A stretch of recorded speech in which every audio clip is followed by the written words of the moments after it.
Oi, paz e graça. Eu queria compartilhar mais um pensamento, mais uma meditação em alguns assuntos da Palavra de Deus. E eu queria compartilhar um pensamento, eu vou intitular ele de franco atirador. O que é um franco atirador? Um franco atirador, ele é um atirador de elite que não faz parte de uma organização legalizada.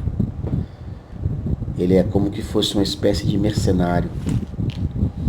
Ele é um atirador que, na verdade, ele não tem assim um compromisso com a organização da qual ele está representando. Isso aí é um franco atirador. Então, qual é o pensamento sobre esse tipo de fala para poder mencionar na Palavra de Deus?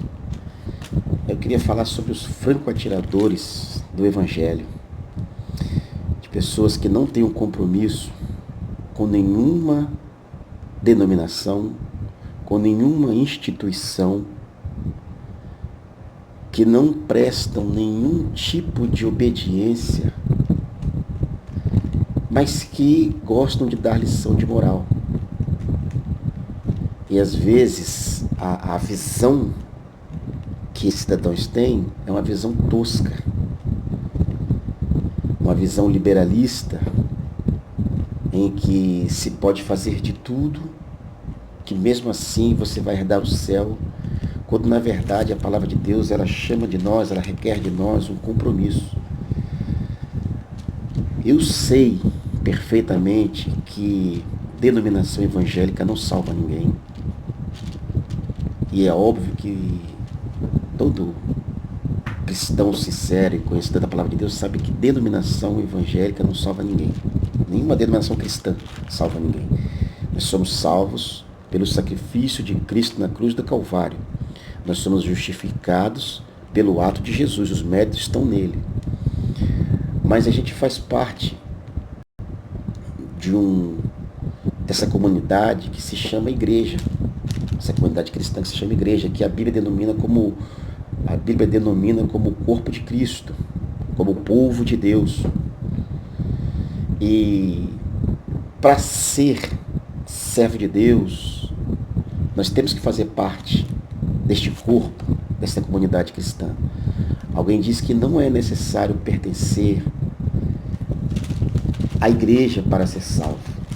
Eu até entendo alguém dizer que é desigrejado, alguém que só quer se reunir em lares, como é algo que está crescendo bastante, mas nós temos que ter a palavra de Deus como primazia. Não estou aqui nem falando contra quem faz isso, mas os mesmos requerimentos que a palavra de Deus quer de quem pertence a uma instituição, ele requer de quem não pertence a nenhuma instituição, que é a obediência às doutrinas apostólicas que foram-lhes reveladas aos apóstolos de como devemos nos conduzir diante de Deus. E as práticas desta palavra, ela tem que ser colocada no nosso dia a dia. Se a gente não vive esse evangelho no nosso dia a dia, a nossa confissão de fé não passa de uma mentira. Eu quero tomar aqui como base de leitura o texto de 2 Timóteo, no capítulo 3, do versículo 1 ao versículo 9, que diz assim a palavra do Senhor: Sabe, porém, isto, que nos últimos dias sobrevirão tempos trabalhosos, porque haverá homens amantes de si mesmos, avarentos, presunçosos, soberbos, blasfemos, desobedientes a pais e mães, ingratos, profanos, sem afeto natural, irreconciliáveis, caluniadores, incontinentes, cruéis, sem amor para com os bons, traidores, obstinados, orgulhosos, mais amigos dos deleites do que amigos de Deus, tendo a aparência de piedade, mas negando a eficácia dela.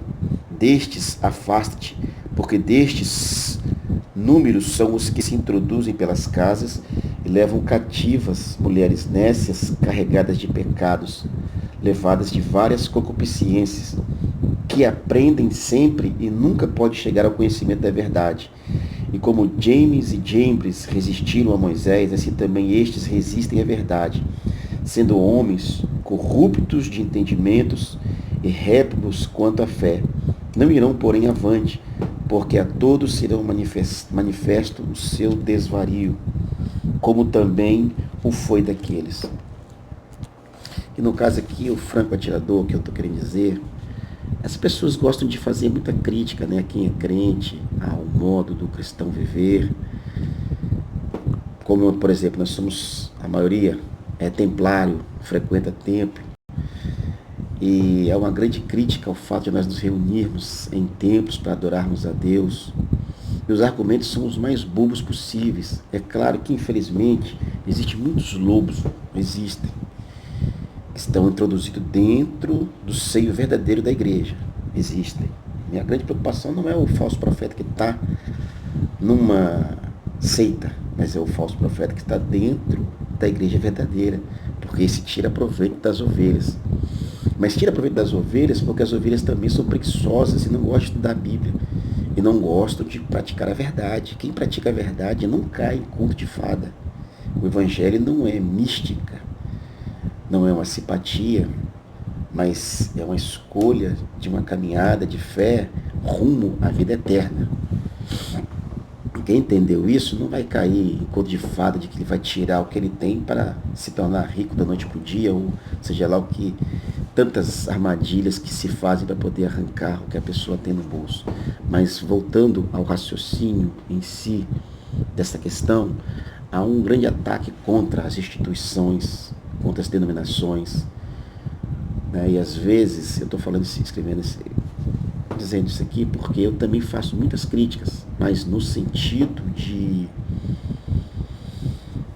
edificação, porque eu sou assembleiano, gosto de ser assembleiano, tenho ela como uma excelente igreja, gosto das lideranças das quais eu sou submisso a elas, respeito os meus pastores, respeito os ensinamentos que eu recebi, procuro me esforçar ao máximo para tentar chegar o mais próximo possível de ser um bom praticante da palavra de Deus. Eu sei que infelizmente sou falho, mas tenho todo esse esforço. Mas infelizmente nós estamos vivendo num tempo em que as pessoas estão banalizando a palavra de Deus.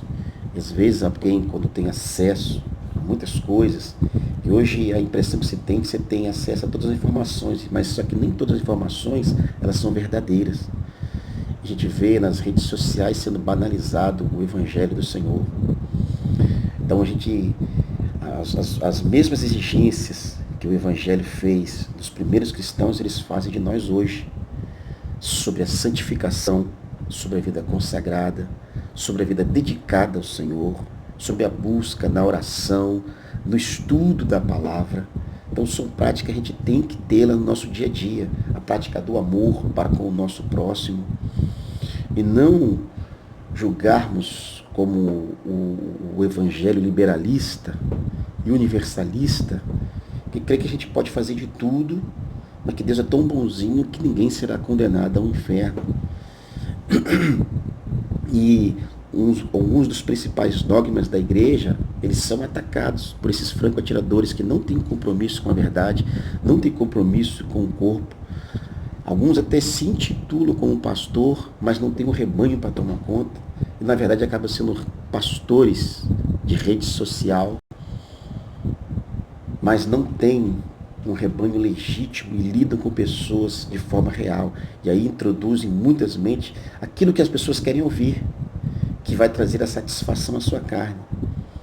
Pessoas enaltecendo tudo quanto é tipo de festa que desagrada o Senhor, colocando elas como que não tem nada a ver quem é crente participar, quem é cristão participar. Não é crente de tipo de igreja evangélica, não. Cristão que tem que saber fazer a diferença de ambientes, de diversões, porque O adultério ainda é pecado. A fornicação ainda é pecado. Isso não mudou. Isso vai conduzir as pessoas à perdição eterna. O homossexualismo ainda é pecado. Várias práticas que se tem e que são perfeitamente aceitáveis pela sociedade, ela entra em choque com a palavra de Deus. E a gente tem que fazer uma escolha. Ou obedecer a Deus para a salvação, ou desobedecer a Deus para a perdição eterna. Mas nós devemos ser conscientizados com a verdade.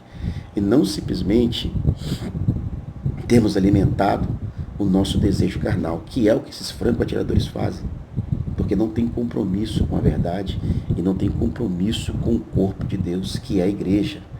Não é a igreja que digo assembleia ou outra denominação, mas é a igreja que impõe a verdade, que lê as escrituras e que as aplica. A mesma Bíblia de todas as igrejas são semelhantes. Claro que tem algumas seitas que deturparam os textos, mas no contexto geral, todas as igrejas elas têm uma mesma tradução do mesmo original, das mesmas fontes e que tem o mesmo conceito. Inclusive até essas que sofreram alterações, as argumentações principais que nos conduzem à santificação e a uma mudança de vida com Deus, elas ali também estão em pauta. Então, a gente não tem essa desculpa e devemos fazer como a palavra de Deus nos chama a atenção,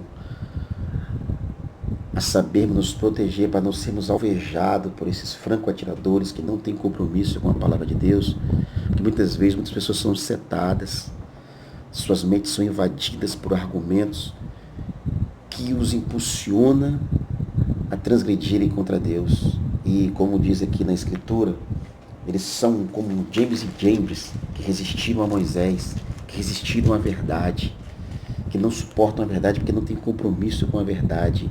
E o conselho que Paulo deu a Timóteo é o mesmo que nós devemos ter em nossas vidas, se afastar. Paulo, certa vez, ele escreve a Tito e ele diz assim, que ao herege, você admoesta ele 2, 3 vezes. Se ele não mudar, você pode deixar de lado. Não tem como a gente mudar a vida de ninguém. O máximo que você pode fazer é dar um conselho. Se a pessoa está disponível a ouvir, bem. Se não está, não tem como você forçar uma situação. Mas você pode se preservar.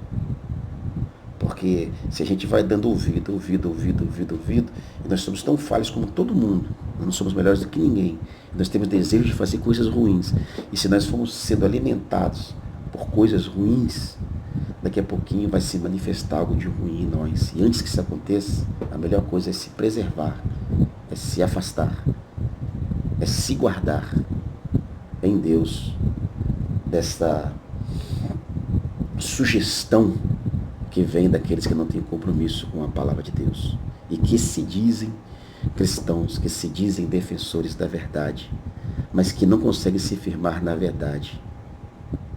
Deus abençoe.